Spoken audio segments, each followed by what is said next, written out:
یەکەمین فێستیڤاڵی شانۆی دوو ئەکتەری و سێ ئەکتەری لە وڵاتی جەزائیر کە بڕیارە لە 9 بۆ 13 بە بەشداری زیاتر لە 13 وڵات دەست پێ بکات. یەکێک لە کارەکانی کە بانگێش کراوە گروپی شانۆی هەوارە لە شاری کەرکووک.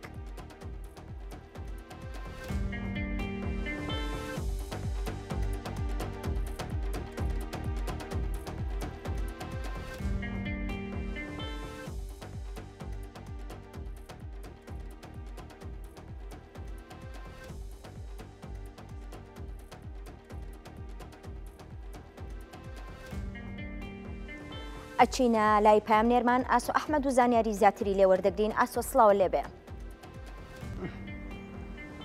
سەوسن سڵاو لە تۆ لە بینەرانی کورسات نیوز. وەکو باست لێوە کرد لە هەواڵەکەدا بڕیارە لە 9 تاوەکو 13 فستیڤاڵی نێودەوڵەتی شانۆیی لە وڵاتی جەزائیر بەڕێوە بچێت کە تایدا 13 وڵاتی جیهان بەشداری ئەو فستیڤاڵە گەورەیەن. هەڵبەت نوێنەری عێراق و هەرێمی کوردستان هونەرمەندانی پارێزگای کەرکووکن کە بەشدار دەبن لەو فستیڤاڵە گەورەیەدا. هەڵبەت لە پارێزگای کەرکووکە و هونەرمەندانی بەشدارن کە وەکو ڕاهێنەر نەجات نەجمە و گروپی شانۆی هەوار لە ئەو فستیڤاڵەدا بەشدار دەبن. وێرای ئەوەی وەرکشۆپێک ئامادە دەکرێت لەگەڵ ئەوەشدا شانۆی سەلمە نمایش دەکرێت کە بە دوو زمان بە زمانی عەرەبی و بە زمانی کوردی و ئەو ئەکتەرانی کە بەشدارن ئەکتەرێکی کورد دەبێت و ئەکتەرێکشی خەڵکی وڵاتی تونس دەبێت. ئێستا من لای نەجات نەجمم وەکو ڕاهێنەر کە بەشدار دەبن لەو فستیڤاڵی وڵاتی جەزائیر. سپاس بۆ ئامادەبوونێت. ئەم فستیڤاڵە وەکو باسمان لێ کرد 13 وڵاتیدا بەشدار دەبێت ئەو کار و چالاکیانی کە ئێوە بۆ خوێنەری عێراق و هەرێمی کوردستان لەو فستیڤاڵە دەیخەنە ڕوو بۆ میوانان بۆ ئامادەبوان چی دەبێت؟ تەبان گروپی شانۆی هەوار ئەوەی کە بەتایبەت کورسات ئاشنایە بە کارەکانی چکە کورساتێکێکە لەو کەناڵانی کە هەمیشە پشتیوانی ئێمە لە ڕووی ڕاگەیاندنەوە.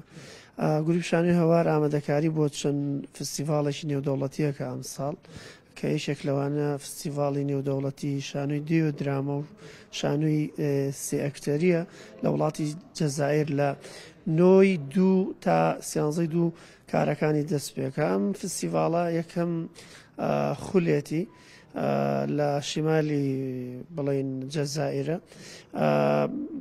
جگە لەوە کە ئێمە ئامادەکاری بۆ نمایش شانۆی سەلماکەین ئەم ساڵ یاخود ئەم نمایشەمان جیاواز لە نمایشەکانی پێشووتر ئەکتەرێکی کورد کە ئەم ساڵ بەشدارە بێ لەگەڵ ئەکتەرێکی تونسی کە بە زمانی عەرەبی و کوردی ئێمە بەشداریەکەین.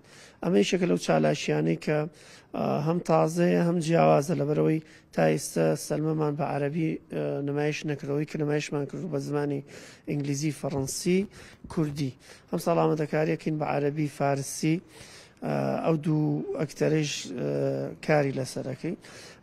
ئەمە لەگەڵەوەی کە من بۆ خۆم وەکو ڕاهێنەرێکی شانۆیی لە فستیڤاڵ ئەم فستیڤاڵە بەشدارم بە وەرکشۆپێک بۆ شانۆکاران و فێرخوازانی شانۆ لە وڵاتی جەزائیر بە ناونیشانی شانۆی وێنە کارەکان لەوێ بۆ لە ماوەی یەکەم ڕۆژی فستیڤاڵ دەست پێکە تا کۆتایی فستیڤاڵ بەردەوامی هەیە. کاک نەجات ئێستا هەنگاوە هونەریەکانی ئێوە لە کەرکووکەوە پەلی دوور هاوێشتووە چنە وڵاتانی تر. ئەمە بۆ هونەری کوردی چەند گرنگە کە هونەری کوردی ئاشنای هونەرمەندانی وڵاتانی تر بکەن؟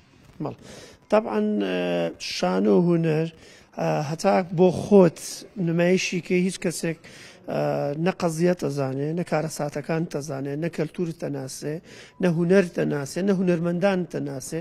یعنی ئێمە لە ڕێی خۆشحاڵی لە ڕێی گروپ شانۆی هەوارەوە توانیمانە کارەساتی ئەنفال هەڵەبجە کۆچی گەنجانی کوردستان و عێراقش ئێمە تەنها کار لەسەر ئەمە وەکو کارەکانی ئێمە تەنها کار لەسەر بابەتە کوردیەکانش ناکەین. ئێمە زۆر جا نوێنەری عێراقیش بووینە بەم فستیڤاڵەوە. ئێستا ئێمە نوێنەرایەتی عێراق و کوردستانەکەین. جگە لەوەش کە ئێمە هەمیشە کارەکانمان وەکو لە سەرەتاوەتم لە ڕووی ڕاگەیاندنەوە ئەو کەناڵانە بە تایبەت کورسات پشتیوانمانە لە ڕووی سپۆنسەرەوە ئەم ساڵ بۆ ئەم نمایشە بەڕست کاک یاعقوب نەجمەدین سپۆنسەری کارەکانمان چکە بێ ئەوانێ ئێمە ناتوانین مەسلەی دابینکردنی تکت و فیزە و کاری جلوبەرگەوە ینی زانکۆی کتاب یەکێکە لەو سپۆنسەرانی کە ئێمە پشتیوانمانەکە چارچێوەیەدا ئەمە ڕۆڵی وەزارەتی ڕۆشنبیری وەرزچولاوانی حکوومەتی هەرێمی کوردستان و لەگەڵ ئەوەشدا ئێوە کۆنوێنەری عێراقیشن ئایا ڕۆڵی ئەو وەزارەت پەیوەندیداری عێراق بۆ ئێوە چیوەنا بۆ پاڵپشتیکردنی ئێوە لێتان ناشارینەوە دەستپێکی ئەم کارەمان کە سەلمەیە وەزیر ڕۆشنبیری حکوومەتی هەرێمی کوردستان کاکە حەمەد سەعید و وەزارەت پشتیوانی بوو وەکو بابەتی سەرەتا کە بودجەیەکی بۆ تەرخان کرد تا ئێستش پشتیوانمانە بۆ مەسەلەی عێراق بەداخەوە ئێمە لەبەر ئەوەی وڵاتێکین ئێمە لە ئیقلیمین واتە وڵاتێکی سربەخۆنیمان هەمیشە ئابێ بڵین عێراق پشتیوانمانە لەبەر چەند هۆکارێک پێنەدانی فیزە ئەبێتەوە بە ناوی عێراقەوە بڕۆی نوێنەرایەتی عێراقی جگە لەمانە لە عێراق شوێنێکەیە کە سندیکای هونەرمەندانی عێراقە بە تایبەت دکتۆر جەبار جوودی پشتیوانی تایبەتی هونەرمەندانی کەرکووکە پشتیوانی تایبەتی ئێمەیە وەکو من وەکو شانۆکار نەژاد نەجم وەکو گروپ شانوی هەوار وەکو فستیڤاڵەکەمان سندیکای هونەرمەندانی عێراق و فەرعی کەرکووکش قاسم غەمگین سندیکای هونەرمەندانی کوردستان مامۆستا سیروان بەرپرسانی ئەم شارە بە تایبەت بەرپرسانی حزبی وەکو یەکێتی نیشتیمانی کوردستان کاک ئاسۆمامەند بە دەرەجەیەک جەنابی پارێزگا کاک ڕێبوار کاک ڕەوەند کاک شاڵاو محەممەد هەموو برادرانە ئێمە ئەگەر بڵین وەکو خۆمان